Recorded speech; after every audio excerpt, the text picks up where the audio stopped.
Today I'm showing you exactly how I would personally put together a brand new $1,000 gaming PC, and we're also going to be comparing it to my last $1,000 gaming PC build guide just to see how things have changed over the last few months. Now, I've done several $1,000 builds recently, but they're not all a good comparison. In this video, I was obligated to use some parts for a sponsorship, and we even used an AliExpress GPU, and then in this build guide, I ended up using some used parts, so they aren't great comparisons for our video today. The last time I made a $1,000 build that was completely starting from scratch and didn't have any sponsorships or spare parts in inventory was this build 9 months ago, so that's what we're going to be comparing to. And please just remember who you're dealing with when you're watching this type of build guide. Obviously, I do value price to performance, but aesthetics over everything, and you know that I'm the type of person that's going to spend a little extra money just to make sure the build looks clean, because that's important. Regardless of which side you favor, this is still going to be a baller AF gaming PC, so let's jump right into it after a quick word from today's sponsor. Since I know my audience is always interested in saving money when building and selling gaming PCs, today's video sponsor GVG Mall can definitely help you out with that. I've worked with GVG Mall for so long now and have bought probably close to 100 keys myself, and they're hooking you all up big time with the 25% off discount if you use code ZTT18 with the link in the description. GVG Mall has Windows activation keys as well as Microsoft Office, game keys for platforms like Steam and Origin, and they even have console stuff too like PSN and Xbox prepaid cards. Activating Windows couldn't be easier. Just paste in the key that you get instantly after paying on the website, so remove that ugly unactivated watermark for good. Don't forget to use ZTT18 for 25% off with the link in the description. Starting with the CPU, this is honestly one of the toughest choices to make for this price range in my opinion, and that's because we do have so many options to choose from. I'm personally somebody that values getting the latest and greatest and the newest generation products, especially if you're spending $1,000 on a gaming PC. So for the CPU, I went with the Intel i5-13400F. Now, this is absolutely a monster of a gaming CPU and I highly recommend it, but you certainly could tweak this around a bit to get more GPU performance if you choose a cheaper CPU. For example, you could downgrade to the Intel i5-12400F, which saves you some money, and then you can apply that extra money towards a better graphics card. Same thing with a Ryzen 5 5600 or 5600X. Both of those would work perfectly fine, but they have less options in terms of future-proofing in my opinion. I like the 13400F because it's not only the latest generation from Intel, but we also learned that the Intel 14th generation will be staying on this same socket, which means our motherboard will indeed be able to handle a CPU upgrade later on down the line if you think you'll take advantage of that. And speaking of which, here I went with the Gigabyte B760 Gaming X AX DDR5, and there wasn't a ton of thought that went into this, which is typical for my motherboard selections. Since we won't be doing any overclocking, I simply went with the cheapest full-size ATX B760 motherboard that I could find. Again, I like being on the latest generation, and I also wanted one with DDR5 instead of DDR4, but again, that's just for future-proofing. You absolutely can build a $1,000 gaming PC with DDR4 RAM and it'll be able to play any title, but again, this is exactly how I would personally do a $1,000 build here in mid-2023, and I like the latest and greatest. This RAM here is the Kingston Fury Beast 2x8GB kit that's clocked at 6,000 megahertz, and it'll be nice to know that in like 2 or 3 years from now, this will still be a solid kit of RAM and it won't be on a dead DDR4 platform. So with that being said, now that we have our CPU, RAM, and motherboard combo listed out, let's take a quick look at what I recommended in my $1,000 build guide from 9 months ago. Back then, I had the previous gen Intel i5-12400F. Shout out to our i3 typo in the build parts list in the video, by the way. We also had an MSI Mag B660M Mortar Wi-Fi motherboard, and here's the 16GB DDR4 kit that I was just talking about. Obviously, our combo today is objectively better and newer, although we are paying more money, so we'll have to keep an eye on the budget later on. Next up for parts in our build today, we have some storage, obviously, and here's the MSI Spadium M450 1TB NVMe drive, and this does in fact rock Gen 4 speeds. This is a pretty budget or entry-level Gen 4 NVMe option, but I do like that we aren't stuck on the previous Gen 3, and this SSD only costs like $38 on Newegg, so it's a great pickup. I've actually been buying a ton of these MSI Spadium drives for our builds that we sell on ZTTbuilds.com. You guys have been purchasing these builds like crazy lately, and link to that is always down in the description. Going back to our build from 9 months ago, here's where you can see some serious market change happening, as I only managed to get a 500GB WD Blue SM570, which is only a Gen 3 drive, and I also paid $5 more for that one. SSD prices have come down big time over the last 6 months or so, and we're now getting double the storage, the faster Gen 4 speeds, and paying less for the SSD. That's a big dub. Next up, we have the power supply, and today I went with the Apevia Prestige 800 watt, and this is an 80+ gold certified unit that's rated tier C on the PSU tier list. This isn't an amazing power supply or anything, but for a mid-range $1,000 build, and given our current PSU market conditions, I think a tier C is acceptable here. If you want to upgrade to a tier B model, you have to pay $20 or $30 more, and that'll be fine for most people to go slightly over budget, but if you do have a very strict budget for whatever reason like I do in this video, and we did go a touch over budget, then this one will be perfectly fine to get. I also plugged in some easy DIY black extensions just to clean the build up a bit, and yes, I did try not one, but two different light blue cable extension kits to try to match with our case, but they just weren't cooperating here. I would have thought due to the pictures that at least the Asia Horse cables would have matched perfectly, but as you can see, these are slightly different blues, so I had to dial it down a little bit to the black color, but I think this still looks great. And then for our build from 9 months ago, here you can see that the power supply I used was actually a used EVGA 750 GT from EVGA B-Stock, and that definitely used to be the meta when B-Stock readily had options available. Other than a sale that happened like a couple of weeks ago, EVGA B-Stock has been drier than a desert lately, so I can't rely on them for power supplies anymore. I also use white Asia Horse cable extensions in that build. Nothing has changed or will change in that department anytime soon. Getting towards the end here, we get to the case, and I actually didn't realize this at first, but I essentially use the same case, but just a different version in both of these build guides. As you guys know at this point, I'm a huge fan of this Fractal Design Pop Mini and Pop Air series because of the clean look and pre-installed RGB fans, and I actually recommend it to a lot of my consulting clients, which you can check out at zackstechdrift.com/consulting. If you ever need one-on-one help from me for your next gaming PC project, I got you covered over there. But yeah, today I decided on the Pop Air black and blue model, and I love how this looks by itself. The blue accent really makes this build pop, and it'll be a conversation piece on top of anyone's desk, and I'm still just a little upset that I couldn't find extensions to perfectly match with it. A perfectly matched light blue and black set of cable extensions would have looked perfect in here. Comment down below if there's a specific model that you think I should have went with. But finally, it's time to get to the graphics card, and the market has certainly shifted on this category as well. Today, we're using an MSI Mech 2X RX 6700 XT, and this only costs $340. The 6700 XT is gaining so much praise over these past couple of months of awful GPU launches such as the 4060 and 4060 Ti, and the 6700 XT remains one of the best price to performance options available for mid-range systems. This is a hybrid between a 1080p and 1440p card depending on the game and how high of settings you want, and the best part is that it only costs around $320 to $350 brand new. The card we went with last time was this Power Color Hellhound Spectral White RX 6650 XT, and I paid a nice $420 for this one 9 months ago. We definitely did pay extra for the all-white model, so it's an apples to orange comparison here, but I believe the 6700 XTs were around the $400 to $450 mark back then, so prices have definitely come down since then. We'll be fully testing this Intel i5-13400F and 6700 XT combo in just a bit. We have one more part to go over. Before that though, it's worth mentioning that I think we found blood yet again on some PC hardware.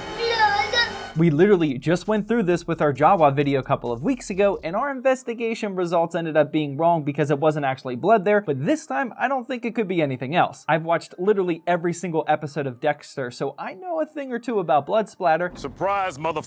And this is definitely blood here on the GPU's PCB. We bought this card brand new from Newegg, but I would guess this came from somebody on the assembly line for MSI. Honestly, the only reason I care is because it messes up my black and blue color design, but if you purchase this PC from us, please don't sue us because I'm warning you about it now. But now moving on to our last part, you may have noticed this already, but we have some jankiness here with the CPU cooler, and this is because your boy values aesthetics too much. This was originally supposed to be a Deepcool AG400BK because that's one of our go-to black ARGB air coolers that we go with, but for this teal color, there was a big difference in the color between this fan and the case fans that came pre-installed. I almost just went with it, but I can't do that to you guys, so I made the aesthetically best decision that I had available, and that was to swap out the slightly off ARGB fan with just a random black fan that I had laying around in the studio. If you are trying to copy this at home, then I would just go with an all black cooler like the ID Cooling 224 XTS or something similar, but if you do want RGB, then I would try again with a different ARGB cooler like the Vitro V5. We usually don't have any issues pairing the Fractal Design RGBs with the AG400BK, but for some reason it just didn't look right today, so I had to make the switch. With that wrapped up though, here's what our final parts list is looking like, and we did go a touch over budget like I tried to avoid, but I think it's justified for such an updated system. We are indeed spending extra money going with the latest Intel generation, a B760 motherboard, and DDR5 RAM, but again, this guide is how I would personally do it, and I wouldn't want to spend $1,000 on a build and get last generation parts. But next up, it's time to test this build out, and for time-saving measures, we only benchmarked everything in 1080p. We absolutely could run any game in 1440p if we wanted to with this system, but you obviously have to dial in the settings a bit more for that. First up, we tested Fortnite, and with the settings at 1080p and Pro, we got 299 FPS, and this is a huge 28% increase over what we got with the $1,000 build from 9 months ago. After that, we tested Apex Legends, and when we put the settings at 1080p very high, we got 236 FPS, and this is an 11% increase over the last build. Call of Duty Modern Warfare 2 followed up next, and in 1080p Ultra, we got 126 FPS, and that's about what we got with the previous build, but back then we were testing Call of Duty Vanguard, which is obviously completely different. For Grand Theft Auto 5, we're pushing the CPU more to the limit here, and with 1080p and very high settings, we got 148 FPS, which is pretty solid. And finally, we tested 3D Mark Time Spy, and the reason we run this benchmark for every build is for a direct comparison exactly how we were doing today. Our build from 9 months ago got a score of 9,858, but today's build got a whopping 12,794. That's a huge 30% increase, and that's all attributed to the newer generation CPU upgrading from DDR4 to the much faster DDR5, and then of course the bump from the 6650 XT to the 6700 XT. And here's the other games that we tested for those of you that are looking for a specific game. I'm not gonna lie, I've seen a significant decrease in the amount of requests down in the comments section ever since we started to add Rust and Ark Survival Evolved to our benchmarking runs. Per usual though, let us know if there's ever a title you think we should add here. And if you want to check out yet a different way on how to build a $1,000 gaming PC that I made like 3 months ago or so, then feel free to click the video that's on the screen now.